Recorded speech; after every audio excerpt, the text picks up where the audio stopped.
하나님의 말씀을 요한복음 6장 60절로 시작합니다. 우리가 신앙생활을 할 때 깜빡깜빡 잊어버릴 때가 있어요. 우리의 모든 삶도 그렇고 신앙도 그렇고 영적인 것도 먼저 삼일체 하나님의 계시로부터 오는 거예요. 여러분이 태어나려고 마음 먹고 결정해서 태어난 게 아니잖아요.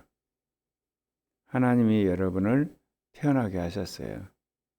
그러니까 여러분이 숨 쉬면서 자아가 생겨나서 여러분이라는 한 사람의 인격으로서 자기 정체성을 갖고 살잖아요. 여러분이 믿고 싶어서 믿은 게 아니에요. 삼위일체 하나님이 여러분을 이제 구원하고자 때가 되어서 불러서 여러분에게 믿음을 주니까 여러분이 믿게 된 거거든요. 그리고 여러분이 성령 충만한 것도 그래요.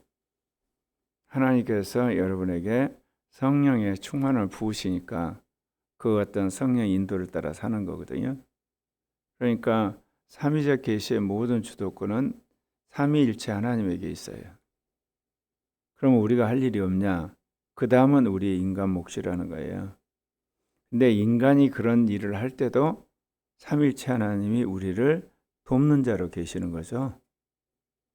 그러니까 삼위일체 하나님이 우리를 인도하는데 직접적으로 당신이 하시는 일과 그리고 우리에게 하라고 하시는 일이 있지만 우리가 그걸 하는데도 삼위일체 하나님의 인도하심이 있어야 되는 거예요. 그러니까 처음부터 끝까지 삼위일체 하나님이 우리와 관계를 맺는데 하나님만의 고유한 어떤 그 계시적 행위가 있고 우리를 통해서 하시고자 하는 하나님의 뜻이 있는 거예요. 그래서 우리가 이 부분에 있어서 분명한 우리의 한계를 알고 또 우리가 해야 할 책무를 알고 거기에 반응을 해야 되는 겁니다. 말씀드린 것처럼 삼위일체 하나님이 우리를 태어나게 하셨으면 이제 자신이 스스로 어떻습니까? 밥을 먹고 숨을 쉬고 그 운동을 하고 그리고 일도 하고 잠을 자야 되는 그건 자기 의지와 자기의 감정, 자기 지정의가 작동해야지 생존하지 않습니까? 그러지 않으면 죽는 거거든요. 삼위일체 하나님께서 우리에게 구원에 대한 열망을 주셔서 우리가 회개하고 이제 예수 그리스도의 그 복음을 믿게 됐는데 성령 안에서 우리가 스스로의 믿음을 지키고 하나님과의 관계를 적극적으로 해야 되는 것은 우리가 해야 되는 거예요. 그리고 이제 우리가 마음에 사모함을 주셔서 성령을 구하면 성령을 주시거든요. 그러면 그 은사 관리는 내가 해야 되는 겁니다. 하나님이 저절로 해주는 게 아니에요. 그냥 그때는 도와주시는 거지. 그래서 말씀드린 것처럼 삼위일체 하나님이 강권적으로 하시는 영역이 있고 우리를 통해서 하시는 부분이 있어요. 그럴 때는 우리가 거기에 적극적으로 반응해야 될 부분이 있습니다. 오늘 예수님이 제자들을 이제 데리고 다니시는 과정 속에서 우리가 앞에 부분에서는 뭐가 보였냐면 유대인들이 예수님을 의심한 부분들이 있는데 오늘은 제자들이 예수님 말씀이 어려워서 떠나간다는 이야기를 합니다. 제자 중 여럿이 듣고 말하되 이 말씀은 어렵다. 누가 들을 수 있으랴. 여러분 어렵다고 할 때 특별히 두 가지가 있어요. 내가 노력을 안 해서 어렵고 배우지 않아서 어렵고 내가 듣지 못해서 어려운 게 있어요. 그거는 여러분이 성실하게 노력을 하고 배우고 또 여러분이 들으면 되는 거예요. 두 번째는 하나님이 계시를 주시지 않을 때 어려운 게 있어요. 이거는 하나님이 알려주셔야만 되는 거예요.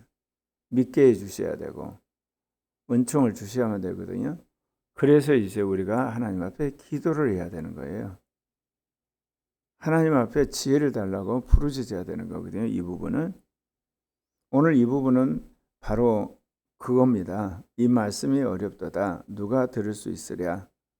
그들이 영적으로 미련하기보다는 그러니까 어떤 우리가 말하면 인간적으로 미련해서가 아니라 영적으로 계시가 닫혀 있는 거예요. 그러니까 알 수가 없죠. 예수께서 스스로 제자들이 이 말씀에 대해 수군거린 줄 아시고 이르되 이 말이 너에게 걸림이 되느냐. 그러면 그렇게 하나님의 말씀의 계시가 닫혀 있다는 얘기 거꾸로 제자들 가운데 대다수가 예수님 누군가에 대한 진지한 질문을 하지 않았다는 거예요. 이분이 누구이냐? 따라다니면서도 정말 그 선지자냐? 정말 제2의 다윗이냐? 우리가 기다리는 메시아냐? 하나님이냐? 그런 질문 속에서 그가 하는 말과 행위를 보면서 자신이 그를 살폈어야 되거든요. 그래가지고 이제 그냥 맹목적으로 따라다니니까 예수님이 하신 말씀을 알아들을 수가 없죠. 그 사람에게 열려져 있지 않으니까. 예. 그러면 너희는 인자가 이전에 있던 곳으로 올라가는 것을 본다면 어떻게 하겠느냐? 지금 예수님이 하늘로부터 오는 생명의 떡이라고 그랬거든요. 하늘로부터 내가 주는 이제 음료라고 그랬어요. 이게 그 말을 모르겠다는 거예요. 그러면 내가 다시 하늘로 올라가면 어떻게 너희들이 생각하느냐 그 이야기 하시는 겁니다. 살리는 것은 영이니 육신은 무익하니라. 내가 너에게 이른 레마가 영요 생명이라. 제가 수없이 수많은 목회자들의 설교라든지 어떤 그 집회 또는 어떤 사역들을 봤을 때 어떤 종이 하나님이 쓰시느냐 레마를 하는 종이더라는 거예요. 레마를 받아서 그거를 믿고 순종하고 그 레마를 선포하고 가르치는 종의 권세가 있고 교회가 부흥되고 하나님 쓰시. 그거는 신학자든 목회자든 그리고 선교사든 그리고 장로 집사든 평신도든 예수를 믿는 모든 그리스도인에게 필요한 것이 바로 이 레마인데 주님 그 이야기 하는 거예요. 내가 너에게 이르는 레마가 곧 영이요 생명이다. 그래서 제가 레마도 삼위적으로 역사를 한다고 그랬죠. 우주 만물과 인간의 어떤 영혼 몸의 어떤 그 신체적인 부분은 이 레마가 역사를 하면 이제 몸이 낫는다든지 병이 치유된다든지 그리고 어떤 안전병에 이른다든지 피가 오다가 안 온다든지 안 오다가 온다든지 뭐 땅이 이게 진동하다. 이거는 하나님의 창조와 섭리하는 세계 안에서 레마가 선포될 때 이제 그런 일이 일어나는 거거든요. 그 다음에 이 레마가 우리의 마음에 와서 박히게 되면 믿음이 생겨요. 그리고 확신이 생겨져요. 그것 때문에 우리 자신이 이제 새로운 가치관이 생겨요. 그래서 이 레마가 우리의 어떤 그 마음에 새겨지는 거, 그거를 이제 믿음이라 그래요. 네, 오늘 여기 나온 것처럼 주님의 레마가 우리의 영을 때릴 때가 있어요. 그때 생명이 되고 영이 되는 겁니다. 그래서 이 레마가 어디에 역사를 하냐에 따라서 그 역사의 형태가 다르지만 분명한 것은 레마가 선포되고 나면 그 레마가 기억이 되든지 믿어지든지 하나의 일이 이루어진다는 거. 그래서 신앙생활의 핵심은 이 레마를 받고 또 레마를 선포하는 데 있습니다. 그러나 너희 중에 믿지 않은 자들이 있느니라. 여기서 믿지 아니하는 자들 복수죠. 이는 예수께서 믿지 않은 자들이 누구이며 자기를 팔 자가 누구인지를 처음부터 아심이라. 믿지 않은 자는 다수였고 팔 자는 한 사람입니다. 이르시되 그러므로 전에 너에게 말하기를 내 아버지께서 오게 하여 주지 아니하면 누구든지 내게 올 수 없다. 그러니까 예수 그리스도에게 오는 사람을 하나님 아버지께서 하나님의 영의 인도를 가운데 그 마음의 소원을 두고 진리를 추구하게 소원을 줬기 때문에 예수를 찾아오게 됐다는 거예요. 그러면 찾아온 자를 예수님이 말씀으로 믿게 해서 제자가 되게 하고 구원받게 하시는 겁니다. 그리고 이제 예수를 믿어서 구원받고 이제 믿음이 생긴 사람 안에 이제 성령을 보내시죠. 그 성령이 우리를 거듭나게 하고 믿음을 주어서 유지를 시켜서 거룩하게 함으로 우리가 스스로 삼위일체 하나님과 관계 속에 살도록 성령이 직접 역사를 하시는 겁니다. 그때부터 그의 제자 중에 많은 사람이 떠나가고 다시 그와 함께 다니지 군중들은 물론이지만 여기서 제자 중에 많은 사람이 떠나갔다는 거예요. 그러니까 그 예수님을 의심했던 유대인들은 무엇 때문에 의심했나요? 특별히 고향 사람들. 예수 어릴 때 그 모든 행적을 알거든요. 평범한 인간이었어요. 마리아나 요셉은 예수를 지켜보면서 비범한 것을 이제 경험한 적은 몇 번 있었지만, 그 마을 사람들은 예수는 한 인간에 불과하고 한 이제 어린아이, 청소년, 청년에 불과한 거거든요. 근데 어느 날 예수가 이 요단강에서 세례 요한에게 안수를 받으면서 이제 물세를 받으면서 능력을 받아서 하나님 나라의 복음을 전하는데 믿어지질 않는 거예요. 그래서 이 사람들은 예수의 어렸을 때 인간적인 모습을 보고 안 믿은 거고, 오늘 제자들은 예수님이 하신 말씀이 어려워서 떠나간 겁니다. 그러면 여러분, 말씀이 어려울 때는 어떻게 해야 되겠습니까? 하나님께 은혜를 구해야 되죠. 하나님, 제가 그 말씀을 전혀 모르겠습니다.